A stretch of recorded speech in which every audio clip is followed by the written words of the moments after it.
This is Info Live TV, headline news, July 25th. I'm Daniel Ben-Nun. Israel's outgoing UN ambassador, Danny Gillerman, told the Jerusalem Post that UNIFIL soldiers assigned to maintain the ceasefire that ended the Second Lebanon War are not carrying out their mandate and are potentially laying the groundwork for another round of violence between Israel and Hezbollah. Gillerman said he brought up these concerns with UN Secretary General Ban Ki-moon and said the Israeli government has made a concerted effort to persuade the UN to take a more assertive approach on the implementation of Resolution 1701.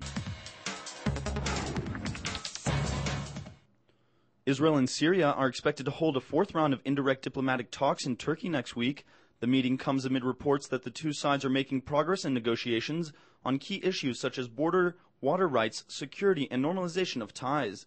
Syrian President Bashar Assad has said that serious U.S. involvement would be a precondition for direct talks, and that this is something he did not foresee until there was a new administration in Washington.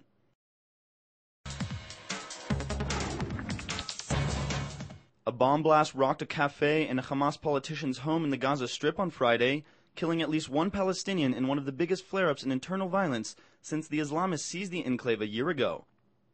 Hamas blamed unidentified gunmen for the bombings, suggesting the involvement of a Palestinian faction. An Israeli army spokesman said that the IDF was not operating in or around the area during the time of the attack.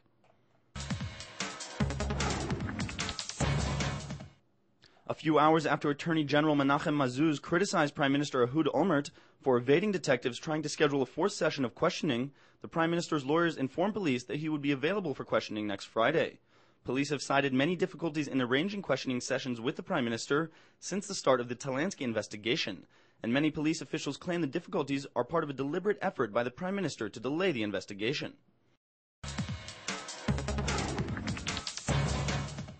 Bank of Israel Governor Stanley Fischer is expected on Monday to leave interest rates for August unchanged in response to the economy's slowing growth rate and lower inflationary pressures. Fischer warned this week that the slowdown in the rate of manufacturing growth from March to May was the first serious signal that economic expansion is beginning to ease. Industrial production slowed from 11.9% increase in the December-February period to a more modest 6.8% increase in the most recent 3-month period. That's all for Info Live TV, Israel's only internet television network that broadcasts in 4 languages from Jerusalem to the world.